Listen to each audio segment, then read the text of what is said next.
দেখিব নোৱাৰা কাৰণটো হ'ল কি হয়তো মিয়াই ঠগিছে নাইতো মিয়াই কামটো কৰিছে তাৰ বাদে আৰু কি থাকিব পাৰে আপোনালোকে কওকচোন এসময়ত মিয়াকে লগত লৈ পেলাই বগৰী গছৰ পৰা বেঙেনা গছৰ তললৈকে ঘূৰি ফুৰিছিলে হয় না নহয় কিন্তু এতিয়া মিয়া মিয়া মিয়া মিয়া মিয়া মই এগৰাকী ভিডিঅ' নবনাবলৈ মোক আপোনালোকে বহুত জোৰ কৰে কিন্তু জোৰ কৰাৰ পিছতো মই বনাবলৈ বাধ্য এটা কাৰণ বহুতে মোক কিছুমান ভিডিঅ' শ্বেয়াৰ কৰে আৰু তাৰ ওপৰত ভিডিঅ' আচলতে মোক বনাবলৈ কয় আৰু সেই কাৰণে আহি গলো মানে কি হৈছে তেও কালি এটা পোষ্ট দিছে আৰু সেই পোষ্টটোকে মানে মানুহে মোক শ্বেয়াৰ কৰিছে কথাটো হ'ল কি তেও মুখ্যমন্ত্ৰীক মানে হেৰি কৰি পেলাই এটা পোষ্ট দিছে কি যে ৰিজাৰ্ভেশ্যন বন্ধ হওক লগতে মুছলমানক জেনেৰেলৰ পৰাও বাহিৰত ৰাখক মুছলমানৰ বাবে ন্যূনতম আসন সংৰক্ষিত ন্যূনতম মানে একেবাৰে ল' ক্লাছ আৰু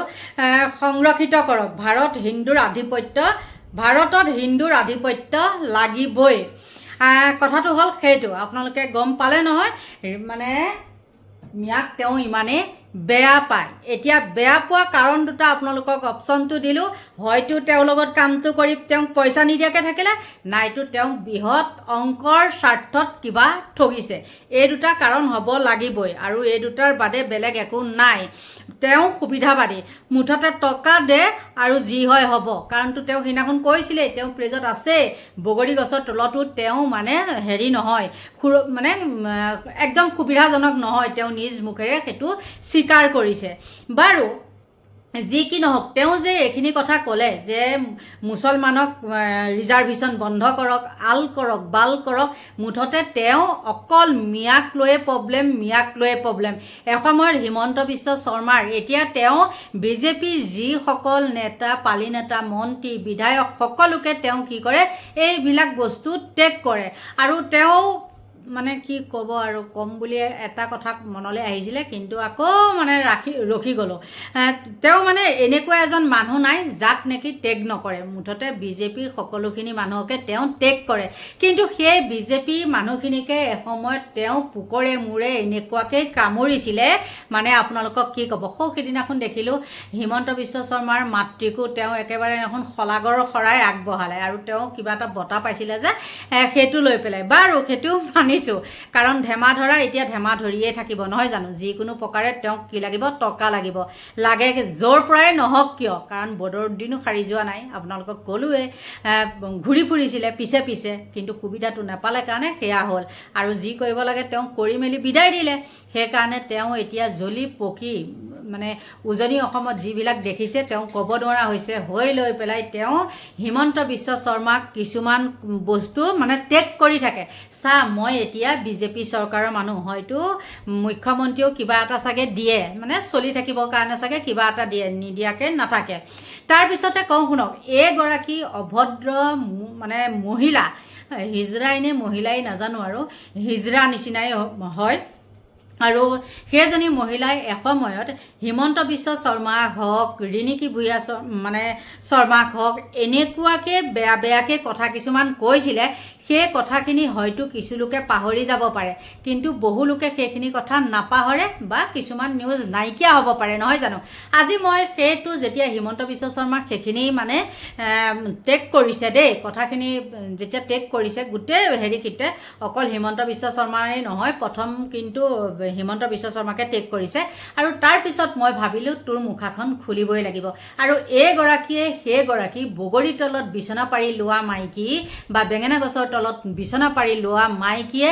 ৰিণিকী ভূঞা আৰু হিমন্ত বিশ্ব শৰ্মাক এনেকৈ কৈছে প্ৰথম কথা হ'ল অসমৰ মুখ্যমন্ত্ৰীৰ পত্নীয়ে এতিয়ালৈকে আমি পোৱা হিচাপ মতে 100 বিঘাতকৈও বেছি মাটি তেওঁ নিজৰ নামত ল'লে 10 কোটি টকা ৰাজ সাহায্য ল'লে অসমৰ মুখ্যমন্ত্ৰীৰ পত্নীয়ে আটাইতকৈ ডাঙৰ কথা এতিয়া মই আপোনালোকক আজি কেইটামান নতুন কথা ক'ম ইতিমধ্যে আগৰ সংবাদ মাধ্যমত মই কোৱা নাই আজি নতুন কথা কেইটামান ক'ম আপুনি যদি ভালকৈ ইনভেষ্টিগেশ্যন কৰে তেতিয়াহ'লে দেখিব যে অসমৰ যিটো এৰী ইণ্ডাষ্ট্ৰী আপোনালোকে কথাখিনি অলপমান ফ'কাছ কৰিব এইখিনি ফ'কাছ কৰাটো দৰকাৰ অসমত এৰী সূতা আছিলে আমি সকলোৱে জানো আমাৰ ককা দেউতাহঁতে এৰী চাদৰ গাত লৈছিলে আপোনালোকৰ ককা দেউতাহঁতেও চাগে লৈছিলে এৰী চাদৰ এৰী হ'ল অসমৰ সম্পদ এটা এই এৰী ইণ্ডাষ্ট্ৰীটো এতিয়া কিন্তু মাৰোৱাৰীৰ হাতত এৰী ইণ্ডাষ্ট্ৰিটো মাৰোৱাৰীৰ হাতত আৰু যিটো অসমৰ শুৱালকুছিৰ পাট আৰু মুগা সেইটো কিন্তু মাৰোৱাৰী আৰু গুজৰাটীৰ হাতত। এতিয়া হিমন্ত বিশ্ব শৰ্মায়ে বিজেপিত জইন কৰাৰ পিছৰ পৰা মিয়া মোগল মিয়া বাল্য বিবাহ, অধিক সন্তান, বহু বিবাহ এই বুলি কৈ মিয়াই শাক পাচলিত পয়জন দিছে, মানে সাৰ বেছি কৰি পয়জন দিছে। মিয়াক চাফা কৰি দিব লাগে। কেৱল মিয়া কৈ থকাৰ আঁৰৰ কাহিনীবিলাক মই কৈ দিওঁ শুনক। প্ৰথম কথা হ'ল অসমৰ এৰী ইণ্ডাষ্ট্ৰিটো মাৰোৱাৰীৰ হাতলৈ গ'ল। অসমৰ মুগা আৰু পাট সূতাটো মাৰোৱাৰীৰ হাতলৈ গ'ল। অসমত মেক্সিমাম মাটি কিনিছে মাৰোৱাৰী আৰু গুজৰাটীয়ে। মিয়াই মাটি ললে কৈ থকা হিমন্ত বিশ্বক আপোনালোকৰ সংবাদ মাধ্যমৰ জৰিয়তে কৈছো, অসমত মাৰোৱাৰী আৰু গুজৰাটী সাংঘাতিক ধৰণৰ দপদপনি চলিছে। গুৱাহাটীৰ মাজমজিয়াৰ আপুনি গুৱাহাটী জনতা ভৱনৰ বেক চাইডৰ যিখিনি এৰিয়া তাত মাৰোৱাৰী আৰু গুজৰাটীয়ে ভৰ্তি হৈ আছে। গতিকে এতিয়া মিয়াৰ ভয় দেখুৱাই মাৰোৱাৰীয়ে আমাৰ হাতৰ পৰা লৈ যোৱা বস্তুবিলাক কিন্তু হিমন্ত বিশ্বই লুকুৱাই ৰাখিছে। এতিয়া মিয়া বুলি কৈ বাংলাদেশী বুলি মিছা অপবাদ দি মাৰোৱাৰী আৰু গুজৰাটী ব্যৱসায়ীয়ে যিখিনি আমাৰ ওপৰত আগ্ৰাসন চলাইছে সেই কথাবিলাক লুকুৱাই ৰাখিছে। এই কথাবিলাক লুকুৱাই ৰাখিবৰ কাৰণে মোৰ মাটি মোৰ দেশ। আৰে আমি অসমীয়া, অসম আমাৰ জন্মভূমি। অসমত আমাৰ বোপাক ককা মৰি গৈছে। এতিয়া হিমন্ত বিশ্বই কব নেকি যে এখন মোৰ মাটি, এয়া মোৰ দেশ? হিমন্ত বিশ্বই কব নেকি? আমাৰ ইয়াত পিৰি মৰি গৈছে, আমাৰ ককা দেউতা আজু ককা মৰি গৈছে ইয়াত। এতিয়া হিমন্তই শিকাব নেকি আমাক যে এইখন আমাৰ দেশ আৰু এয়া আমাৰ মাটি?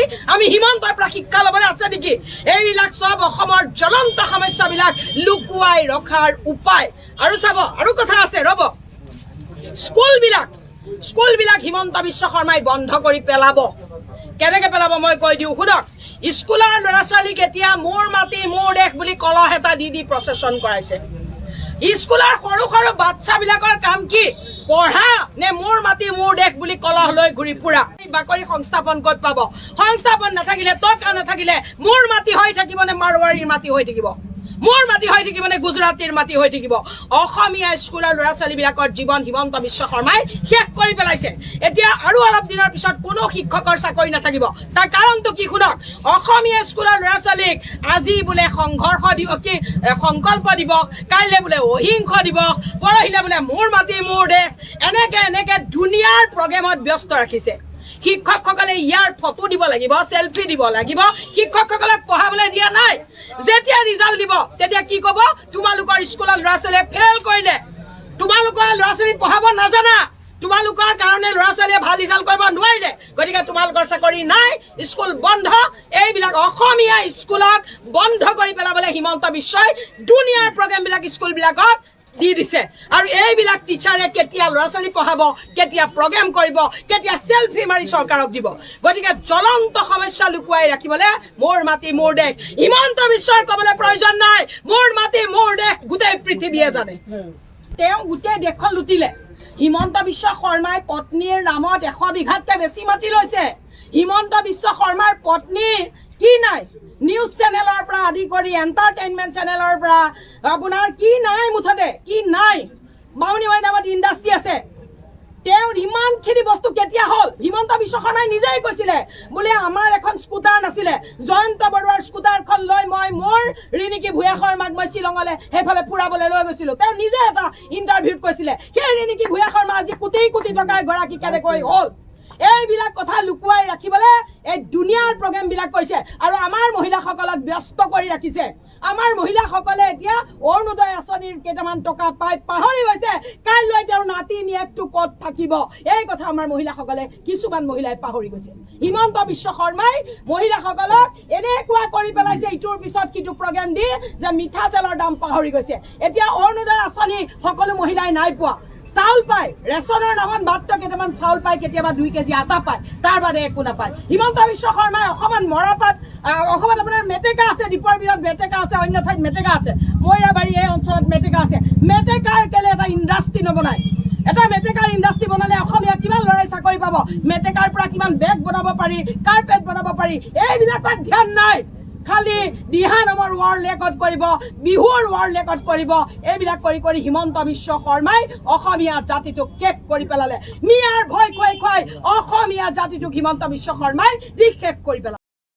আপোনালোকে নিশ্চয় দেখিলে এইগৰাকী মানে কি বুলি কয় নটংকী মহিলাই কেনেকৈ কৈছিলে। নটংকী বুলি ক'লে চাগে আপোনালোকে গমেই পায়, কিছুমান শব্দ ব্যৱহাৰ কৰিবলৈ বেয়া, কিন্তু নটংকী বুলি কৈ পেলাই মই থৈ দিলোঁ। আৰু আপোনালোকে কওকচোন, এইখিনি চাই পেলাই এইজনী এইখন মুখ হয়নে পোকৰ হয়, হয় নে নহয়? এই হাঁহৰ পোকৰ যেনেকুৱা এই পোকৰটো তেনেকুৱা, হাঁহতকৈও চাগে এই আৰু বেছি। গতিকে এইখিনিয়ে আছিল, আৰু কি ক'ম আৰু, ইমানেই নিলাজ। আৰু লাষ্টত আপোনালোকৰ ওচৰত ক্ষমা বিচাৰিছোঁ এইজনী ভিডিঅ' বনোৱাৰ কাৰণে দেই। এই মিয়া পোকৰত কামুৰি থকাৰ কাৰণে আচলতে মই এইখিনি কথা ক'বলৈ আপোনালোকৰ ওচৰত বাধ্য হ'লোঁ।